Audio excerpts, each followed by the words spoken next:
Begitu sudah selesai, begitu dia terbang, di badan kumbang itu di bulu tertempel ada warna kuning. Jangan-jangan ini namanya satu sari, saya kan pindah lagi ke kebun yang lain. Jadi tidak sadar bahwa serbuk sari itu menempel di bulu kumbang itu, nempel lagi di bunga yang lain, mengisap madu. Dan tidak sengaja serbuk sari yang nempel di tubuh serangga itu menyentuh kepala putih yang ada pada bunga yang lain. Terjadilah yang sering disebut dengan penyerbukan. Betul nggak? Sekarang angkat tangannya satu orang. Apakah yang dimaksud dengan penyerbukan? Angkat tangannya. Jangan malu-malu saja. Salah itu nomor 10. Nanti kalau kalian salah, ada Pak Deden yang perbaiki nanti, ada Pak Baka yang perbaiki nanti. Kamu angkat tangannya sudah luar biasa. Nah, cobanya. Yang sering kita sebut dengan tali putri. Mereka bentuknya seperti ini. Kalau putri geser itu tali putri warnanya kuning. Itu menempel di pohon bunga yang dibuat pagar sama teman saya itu. Tapi yang di sebelah warnanya hijau. Tanaman yang sama di sebelah itu warnanya hijau. Terus tanaman itu daun-daunnya nggak ada. Yang ada itu nih tali putri ini. Dalam hati seperti itu, kok tanaman ini yang tidak ada dalam putri malu subur dia, tapi dengan ini kok mati. Berarti dalam pikiran ini ada kerjasama. Contoh kumbang tadi kan, kerjasama antara kumbang dengan bunga. Kumbang mendapat madu, bunga mendapat penyerbukan, itu kan ada hubungan, betul tak? Nah sekarang kalau ini sebaliknya, kalau dia nempel, tanaman yang tempatnya menempel itu dia mati. Yang hidup subur itu ini dua-duanya tanaman. Berarti kan ini ada hubungan antara makhluk hidup dengan makhluk hidup. Betul tak? Hubungan antara makhluk hidup dengan makhluk hidup itu dalam bahasa biologinya sekalian kita kenal dengan simbiosis. Jangan ditulis dulu. Nanti saya kasih kesempatan untuk tulis sekarang, diperhatikan dan mendengarkan apa yang saya sampaikan. Habis ini saya kasih kesempatan untuk bertanya. Karena saya kalau ngomong itu terlalu cepat, karena saya ingin ngomong lambat-lambat semua, tapi tidak bisa. Tapi walaupun saya kasih kesempatan untuk bertanya. Simbiosis ini adalah hubungan kerjasama antara sama makhluk hidup. Itu simbiosis. Misalnya saya dengan kalian, simbiosis. Hewan dan tumbuhan, simbiosis. Nah, ternyata dari contoh pertama tadi itu, kumbang mengisap madu dari bunga, bunga mendapatkan penyerbukan, sama-sama untung, betul nggak? Nah, simbiosis itu ternyata dibagi menjadi 3 bagian. Ada namanya simbiosis mutualisme, ada namanya simbiosis parasitisme, dan ada namanya simbiosis komensialisme.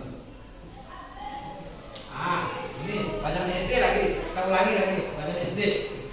Hubungan kerjasama satu simbiosis itu pada makhluk hidup itu dibagi menjadi 3: mutualisme, parasitisme, dan komensialisme. Sekarang mutualisme sama-sama menguntungkan. Kumbang diuntungkan karena mendapat hidup, bunga diuntungkan karena terjadi penyerbukan. Itu namanya mutualisme. Yang dua-duanya untung. Bunga untung, kumbang juga untung. Nah, itu yang pertama. Kalau yang parasitisme, ini yang contohnya tali putri tadi. Padahal tali putri ini satu dia numpang. Lalu tahun numpang terus matinya. Dia hidup dengan subur. Inilah namanya parasitisme. Satu diuntungkan, satu dirugikan. Kalau mutualisme dua-duanya diuntungkan. Tetapi kalau parasitisme satu untung, satu dirugikan. Paham nggak kasar? Oke. Yang kedua ada namanya komensialisme. Nah, komensialisme ini gabungan antara mutualisme dan parasitisme. Yang mana contohnya komensialisme itu? Dua-duanya tidak merasa dirugikan. Dua-duanya tidak merasa dirugikan. Contoh, kalau kalian pernah lihat di rumah kalian nanti, pohon mangga ada menempel tanaman lain, bunga anggrek.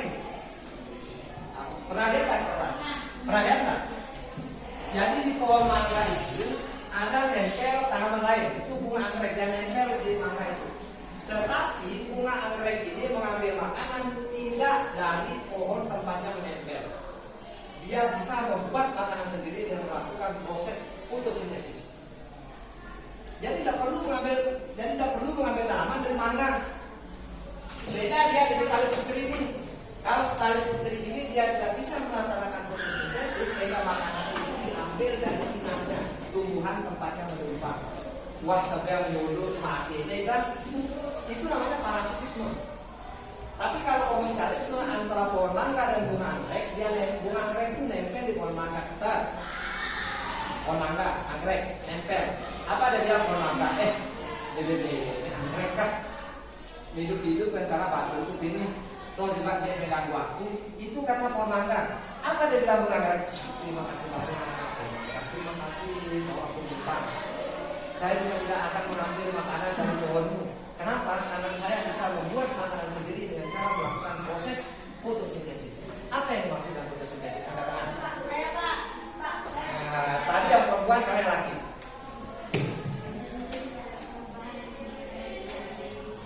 Mantap.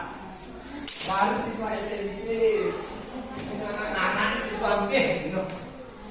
Yang kusugih jam aku mau kayak 10-10.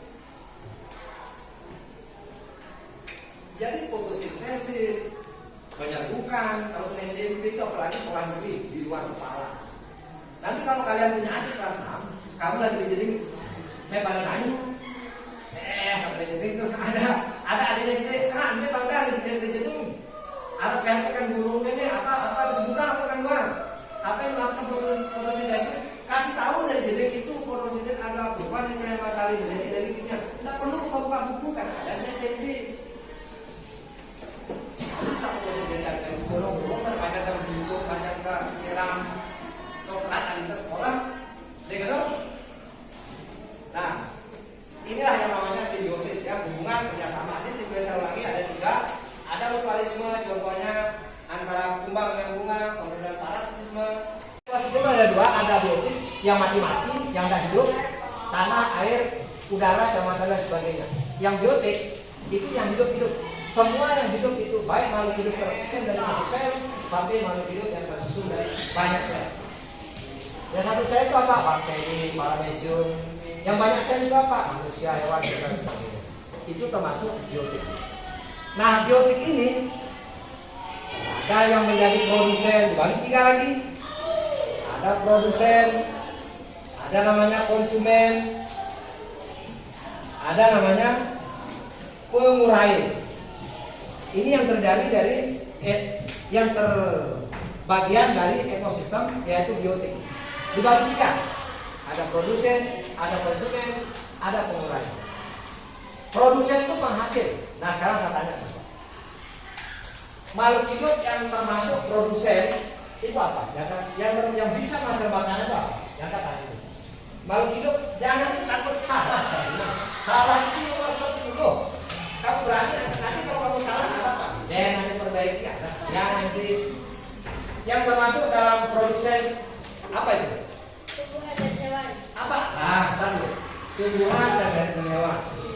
Jadi kalau SMP itu harus jelaskan alasannya. Kenapa kamu mengatakan tumbuhan dan kenapa kamu mengatakan hewan?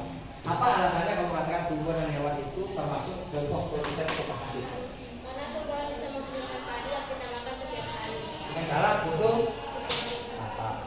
Kalau hewan?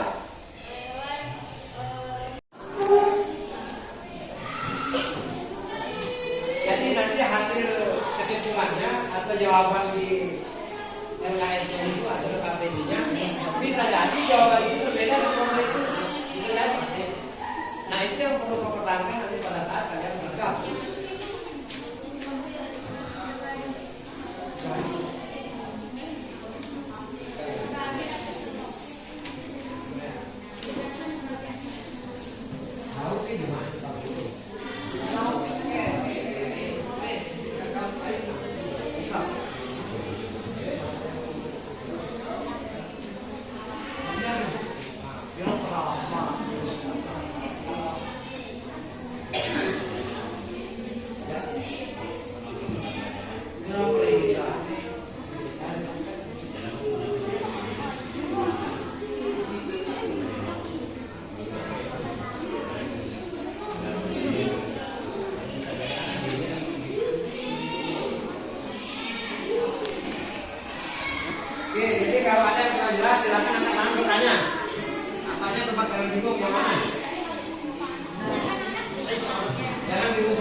kalau bingung itu dibagi samanya caranya yang ininya, caranya solusinya ya ini sendiri. Di ini sendiri dibagi. Apa? Gimana nomor 8 ya? Nomor 8 ke 1. Saya sudah baca ada semua. Tinggal kalian cari dan diskusikan, sepakati jenis.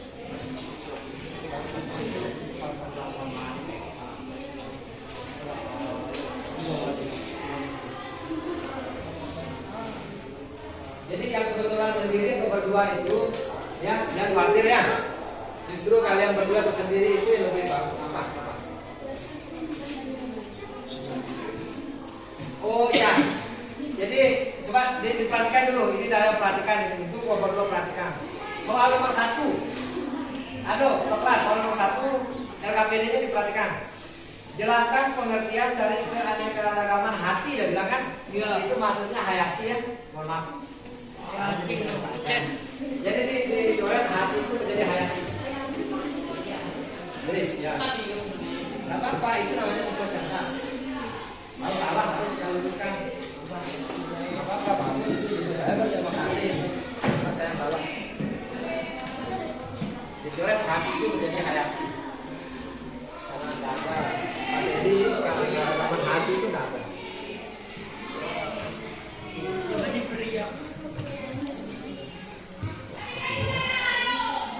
Jelaskan pengertian dari keanekaragaman hayati. Ya, udah, sebentar dulu. Sebelum dilanjutkan, nanti kalau temannya presentasi, silakan disesuaikan dengan LKPD kelompoknya masing-masing. Kalau tidak sesuai nanti dengan kelompok kalian, begitu kalian sudah dikasih kesempatan bertanya dan menanggapi, langsung ke tangan. Ya, kalian perhatikan temannya dulu. Keanekaragaman hayati adalah keanekaragaman yang terjadi di antara makhluk hidup disebabkan oleh perbedaan jenis, ukuran, bentuk, dan lain-lain. Jelaskan dengan singkat perbedaan keanekaragaman hayati Indonesia dengan belahan dunia lainnya. Indonesia merupakan salah satu negara dengan tingkat keanekaragaman hayati tertinggi di dunia. Banyak makhluk hidup khas yang hanya hidup di Indonesia yang tidak ditemukan di belahan dunia lainnya. Jelaskan apa manfaat keanekaragaman hayati bagi kelangsungan hidup, khususnya manusia. Manfaat keanekaragaman hayati bagi kelangsungan hidup manusia salah satunya adalah karena pada dasarnya manusia adalah makhluk. Jadi manusia bisa memanfaatkan tubuh dan hewan menjadi makhluk.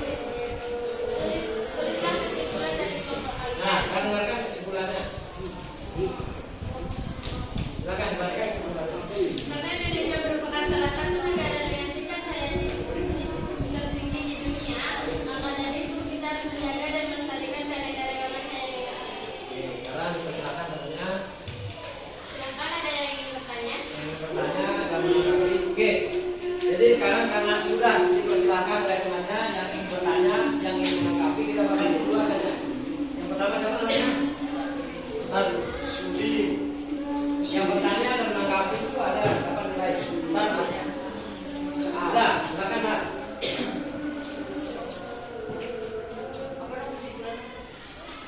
Ya, silakan dibacakan dulu apa kesimpulannya. Karena Indonesia merupakan salah satu negara dengan tingkat hayati tertinggi di dunia, maka dari itu kita harus menjaga dan melestarikan keanekaragaman hayati tersebut. Silakan. Kenapa kalian bisa tahu Indonesia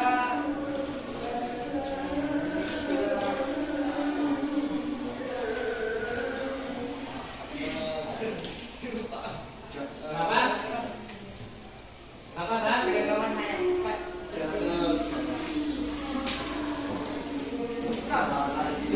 Coba diulang lagi apa yang jelas lagi coba biar kalau pertanyaan itu jelas, singkat dan padat itu pertanyaan karena kita terbatas waktu ya. Ulang.